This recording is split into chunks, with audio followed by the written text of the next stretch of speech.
Guest, teachers और बच्चों, आप सब लोगों को हमारी तरफ से 76 रिपब्लिक डे की बहुत बहुत मुबारकबाद। आज हम सब लोग यहाँ इकट्ठे हुए हैं अपना 76 रिपब्लिक डे मनाने के लिए। हमको आज़ादी तो 15 अगस्त 1947 से मिल गई थी, लेकिन पूरी आज़ादी हमें 26 जनवरी 1950 को मिली, जब हमारा अपना कॉन्स्टिट्यूशन लागू हुआ। आज हम अपने छोटे बच्चों को थोड़ा सा कॉन्स्टिट्यूशन के बारे में बताना चाहते हैं, संविधान के बारे में बताना चाहते हैं। किसी भी देश को चलाने के लिए जो मोटे तौर पे रूल्स और रेगुलेशंस बनाए जाते हैं उनको संविधान कहते हैं। आप इस तरह से कॉन्स्टिट्यूशन को समझिए। हमारे देश का कॉन्स्टिट्यूशन जो it's largest written constitution in the world, ये दुनिया का सबसे बड़ा लिखित कॉन्स्टिट्यूशन है और इसमें 448 आर्टिकल्स हैं और 12 शेड्यूल्स हैं और बहुत सारे अमेंडमेंट्स अभी तक हो चुके हैं। इस संविधान को बनाने में 2 साल 11 महीने और 18 दिन का समय लगा और इस संविधान को बनाने से पहले हमारे संविधान के जो रचयिता हैं डॉक्टर भीमराव अंबेडकर, उन्होंने 60 देशों के कॉन्स्टिट्यूशन को स्टडी किया। उसके बाद ये संविधान बनाया गया और इस दिन हम सब लोग खुशी मनाते हैं। पूरे देश में बहुत धूमधाम से मनाया जाता है।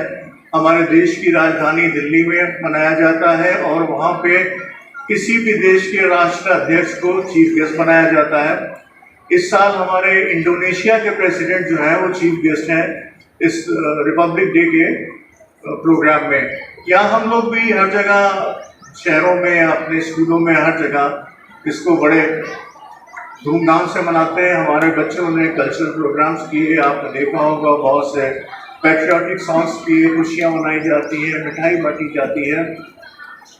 ये आज़ादी हमको बहुत मुश्किल से और बड़ी कठिनाई से हमारे बुजुर्गों के बहुत ही ज़्यादा कुर्बानियों के बाद में मिली। इसलिए हम सब लोगों का ये फ़र्ज़ होता है कि इसको कायम रखें, इसको बरकरार रखें। इसको बरकरार रखने के लिए ये आज़ादी हम सबको उसमें काम करना पड़ेगा। हमारे देश के हर आदमी को पूरी अपनी ड्यूटी पूरी मेहनत से, लगन से, डेडिकेशन से करना पड़ेगी, तभी हमारा देश ऊपर आ सकता है। जिससे आप लोग सब बच्चे हैं या स्कूल पढ़ने आते हैं, अगर आप स्कूल में लगन से, मेहनत से और डेडिकेशन से पढ़ते हैं तो आप अपने देश के लिए कुछ काम कर रहे हैं। वही देश या वही कंट्री तरक्की करता है या उन्नति करता है जहाँ के लोग पढ़े लिखे होते हैं। इस वक्त हम दुनिया की सबसे बड़ी आबादी है, हमारे देश में सबसे ज़्यादा लोग रहते हैं, तो इसका मतलब ये हुआ कि हमें देश में हर जगह पे सबसे ऊपर होना चाहिए, चाहे वो एजुकेशन की फील्ड हो, चाहे साइंस टेक्नोलॉजी की फील्ड हो, चाहे गेम्स का कोई फंक्शन हो या हमारी इकोनॉमी हो, हर जगह हमें सबसे ऊपर रहना चाहिए। लेकिन हम सबसे ऊपर उसी वक्त रह सकते हैं जब हम सब लोग अपनी ड्यूटी करें और अपना पूरा काम करें। अब थोड़ा सा मैं अपने स्कूल की तरफ आना चाहता हूँ, स्पेशली जो हमारे बड़े बच्चे बैठे हुए हैं। 24 फरवरी से बच्चों का बोर्ड का एग्ज़ाम है, क्लास 10th और 12th का, और ये एग्ज़ाम बहुत इम्पोर्टेंट होता है बच्चों के लिए क्योंकि यही तय करता है आपके कैरियर के बारे में। Long time, but since I have to come and wish you, I am here to wish you all, do your best, and I think also, which will add to your knowledge also, and I am sure if you listen to what I am saying, you will take interest in it also. दिवस के अवसर पर क्या कहना चाहते हैं? सबसे पहले तो मैं पूरे खैराबाद वालों को, अपने देश को आज के दिन के लिए शुभकामनाएं देता हूं और चाहता हूं कि ऐसे हम लोग खुशी से, हमारा देश ऐसे ही खुशी से आगे बढ़ता रहे। और मैं जी बात पूछें।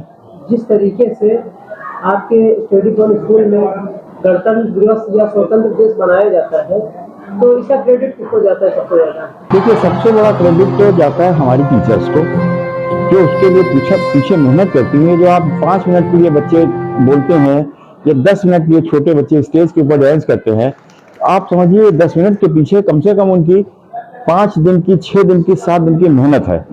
और बच्चों को डिसिप्लिन करना, उनको सिखाना, और बच्चों की जो तारीफ हुई है, साथ में हम अपने गार्जियन जो हैं बच्चों के, उनकी भी तारीफ करना चाहेंगे कि वो पूरा कोऑपरेट करते हैं और हमें हर तरफ से हमारे गार्जियंस का कोऑपरेशन मिलता है। लेकिन सबसे पहले, सबसे ज्यादा शायद मैं तारीफ करूंगा अपने गार्जियन, अपने टीचर्स की, और बच्चों की तो खैर शाबाशी है ही है। सर, आज के दिन जो संविधान जो अपना लागू हुआ, जी। संविधान बना, जी। इस पे क्या मैसेज देना चाहिए? मैसेज यही है कि हर चीज का एक तरीका होता है। हमारा स्कूल भी चलता है तो वो एक टाइम टेबल से चलता है। आपके घर में भी एक टाइम टेबल होगा कि कब बच्चे खाएंगे, कब बुजुर्ग खाएंगे, क्या होगा। देश तो बहुत बड़ा है।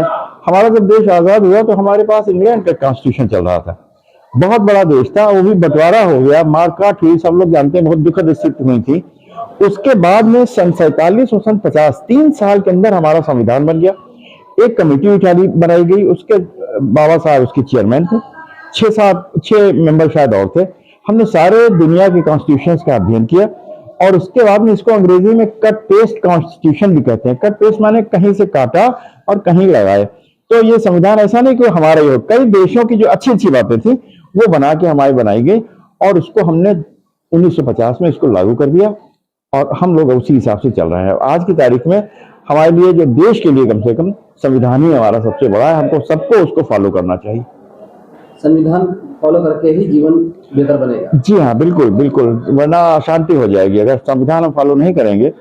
कोई भी चीज हो, मैंने बताया ना आपको एग्जाम्पल दिया, अगर हमारा टाइम टेबल है वही हम फॉलो नहीं करेंगे तो अशांति हो जाएगी। तो संविधान एक समझिए कि एक स्कूल का टाइम टेबल है।